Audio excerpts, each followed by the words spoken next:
lost, but not forgotten. I am an old man now, but I will never forget that day. It was many years ago when I was a young man. Life was simple, but I often felt lonely. I had no family and lived in a small room in the city. I spent most of my days working and walking alone in the streets. One rainy evening, I was walking home from work. The streets were wet and the air was cold. I pulled my coat tighter around me and kept my head down. Suddenly, I heard footsteps behind me. I turned and saw a woman running toward me. She looked tired and scared. Her clothes were wet from the rain and her face was pale. "James," she cried out, "I finally found you." I was confused. My name was not James, but she was looking at me as if she knew me. I didn't know what to say. She ran up to me and held my hand. Tears filled her eyes. "James, I've been searching for you for so long," she said. Her voice was full of emotion. I stood there, frozen, not knowing how to respond. I tried to tell her, "I'm sorry, but I'm not James." But she didn't seem to hear me. She hugged me tightly and cried, "Please don't leave me again." I felt her pain, and my heart ached for her. I didn't know who she was, but I could see that she had been through a lot. The rain kept falling as we stood there on the street. I didn't move. I didn't speak. I just let her hold me and cry. I could feel her sadness, and it reminded me of my own loneliness. For a moment, I thought about pretending to be James, just to make her feel better. The woman's tears fell on my coat as she clung to me. I stood still, unsure of what to do. Her sadness felt heavy, like a weight on my chest. She whispered, "I've been alone for so long, James. I thought I lost you forever." Her words broke my heart. I gently pulled away and looked into her eyes. "I'm sorry," I said softly. "I think you've made a mistake. My name isn't James." Her face changed. Confusion replaced her hope. She stared at me, trying to understand. "No," she said, shaking her head. "You look just like him. You must be James. You can't be anyone else." Her voice was desperate. I could see the pain in her eyes, and it made me feel guilty, even though I had done nothing wrong. She took a step back and wiped her tears. The rain was still falling, and her hair was soaked. She looked at me again and said, "If you're not James, who are you?" I told her my name, but it didn't seem to matter to her. She just stood there, silent and lost. I didn't know what to do. A part of me wanted to walk away, but I couldn't leave her like this. I felt her pain, and it reminded me of my own loneliness. "Can I help you?" I asked. "Do you need anything?" She shook her head slowly. "I thought I'd found him," she said quietly. "James was my brother. He disappeared many years ago. I've been looking for him ever since." Her voice broke as she spoke, and I could see the weight of her grief. The street was quiet except for the sound of the rain.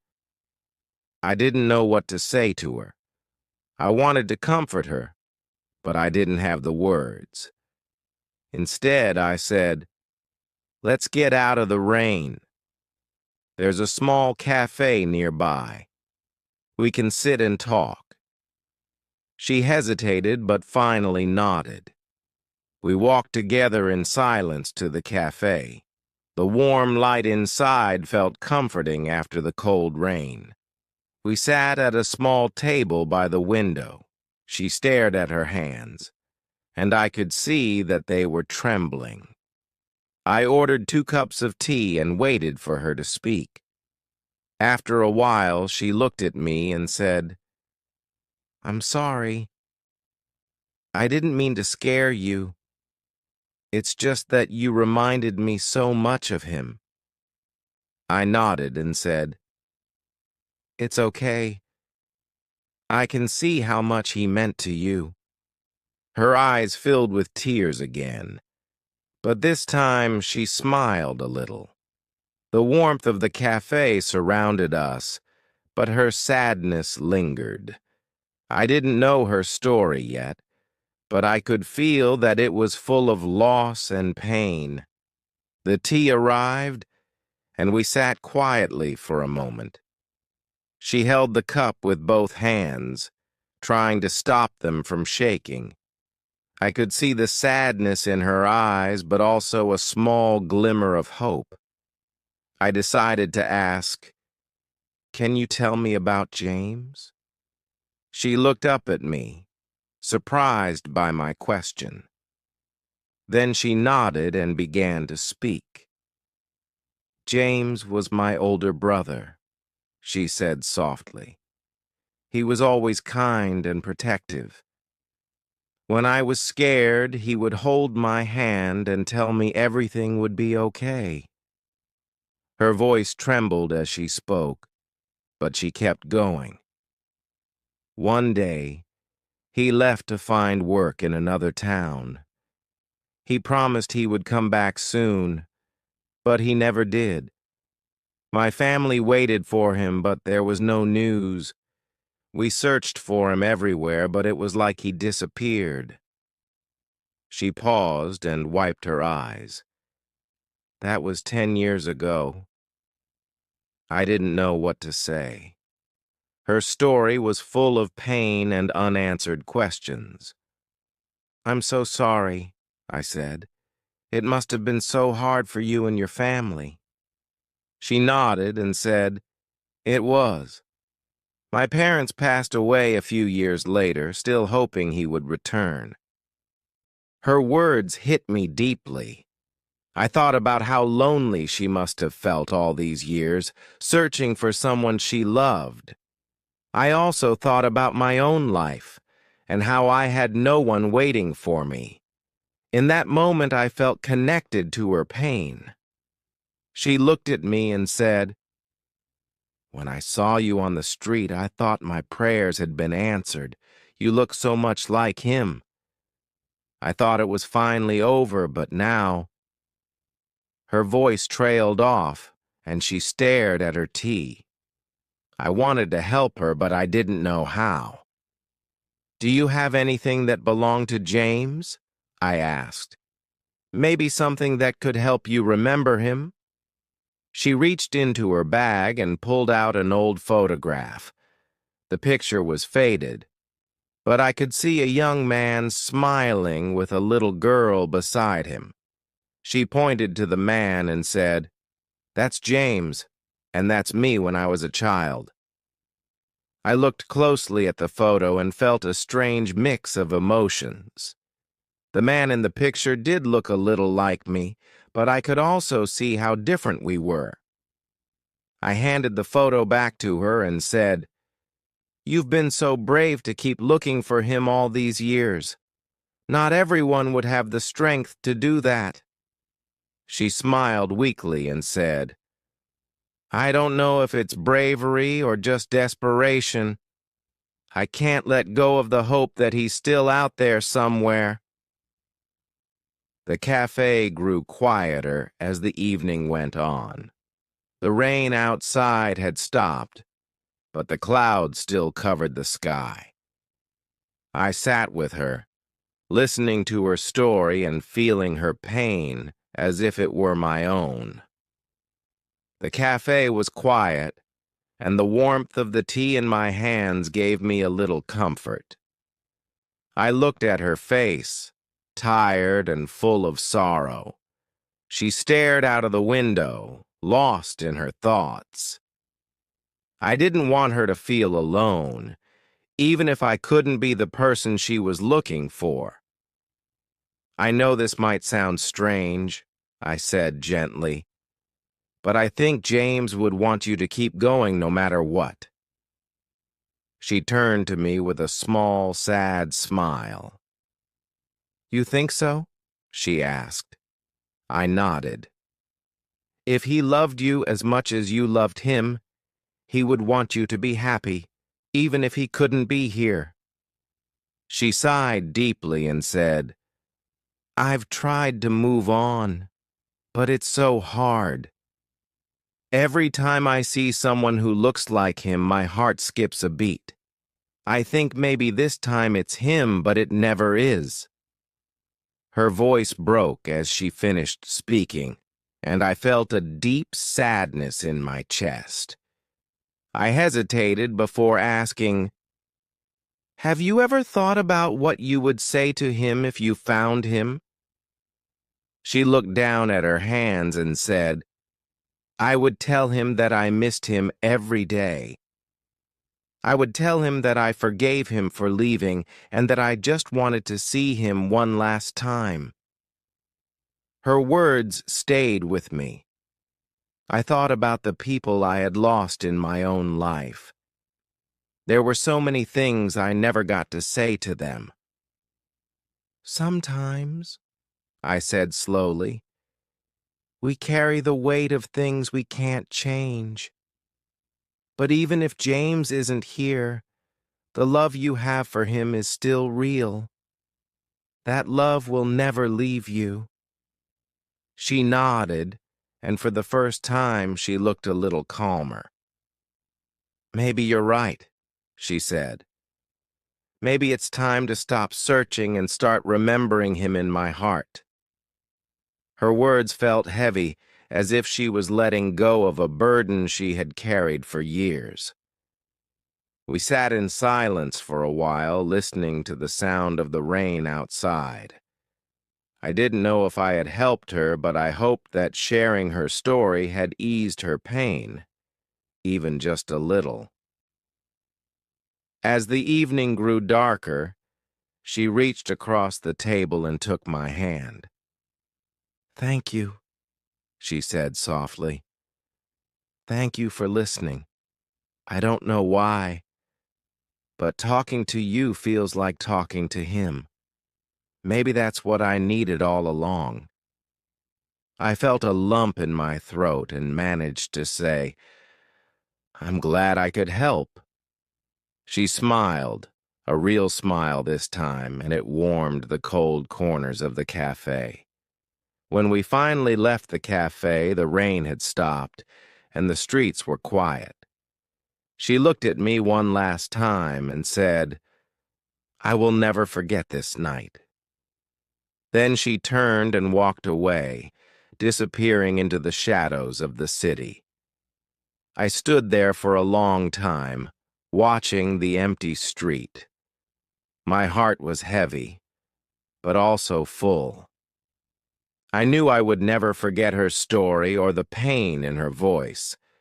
It was a reminder that even strangers could share something deep and meaningful. After she left, I stood in the quiet street for a long time. The air was cold, and the ground was still wet from the rain. I thought about everything she had told me. Her story stayed with me like a weight in my heart. I didn't know her name, but I felt like I had known her forever. When I walked home that night, the city felt different. The lights seemed dimmer, and the streets were empty. I couldn't stop thinking about her. I wondered if she was safe, if she had somewhere warm to stay, or if she was walking through the city alone. When I reached my small room, I sat by the window and looked out at the dark sky. The stars were hidden by clouds, and the world seemed quiet. I couldn't shake the image of her sad eyes and trembling hands. I wished I could have done more for her. Over the next few days, Her words echoed in my mind. She had spent years searching for someone she loved, only to find herself lost in the process. It made me think about my own life. I didn't have anyone waiting for me, and I had spent so many years feeling invisible. One evening, I decided to visit the cafe again. I sat at the same table where we had talked, hoping she might come back. The waiter recognized me and asked, "Waiting for someone?" I nodded but didn't explain. I just sat there, staring at the empty seat across from me. Hours passed, but she never came. As I walked home, I realized she had given me something without even knowing it. Her story, her pain, and her hope had reminded me of something important: the power of connection. Even though we were strangers, we had shared a moment that would stay with me forever. That night, I took out an old notebook I hadn't used in years. I started writing about her search for James, and about how her story had touched me. The words came slowly at first, but soon they flowed like a river. Writing about her felt like a way to keep her memory alive. As the days turned into weeks, I found myself looking at people differently. I wondered about their stories, their losses, and their hopes. I realized that everyone carries something with them, even if they don't show it. I never saw her again, but I often thought about her. I hoped she had found peace, that she had stopped searching and started healing. And I hoped that, in some small way, our meeting had helped her let go of the pain she carried for so long. Sometimes I still sit by the window in my small room, looking at the stars and wondering where she is. The memory of that rainy night stays with me, reminding me that even brief encounters can leave a lasting mark on our hearts. Years have passed since that rainy night, but I still think about her.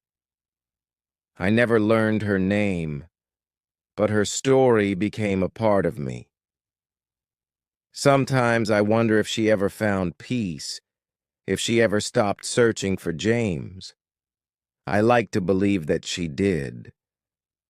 Her words stayed with me, especially what she said about love and hope. "I can't let go," she had told me.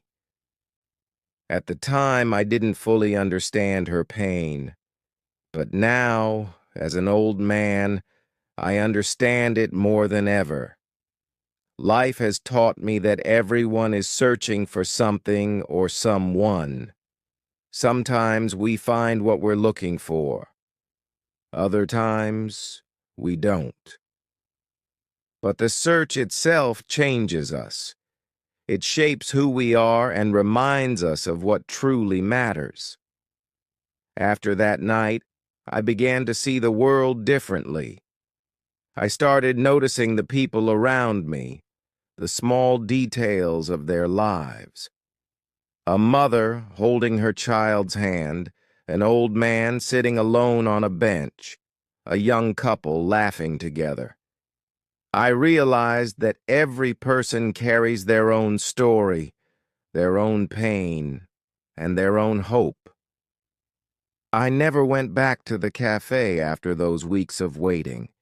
It wasn't because I didn't want to see her again. It was because I knew that our meeting had served its purpose. She had given me a gift without realizing it, the gift of understanding the power of connection.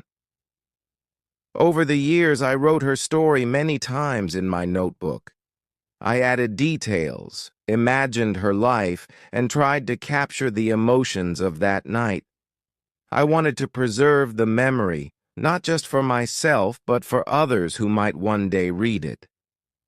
Now, as I sit by my window and watch the stars, I think about what I would say to her if I ever saw her again. I would tell her that she taught me something important. She showed me that even a stranger can make a difference in your life.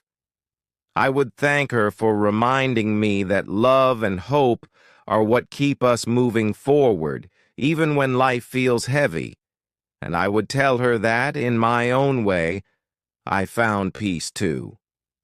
Her story became my story, and I carry it with me every day. It's a reminder that we are all connected, even if only for a moment. The people we meet, the stories we share, they leave marks on our hearts, shaping who we are and who we become.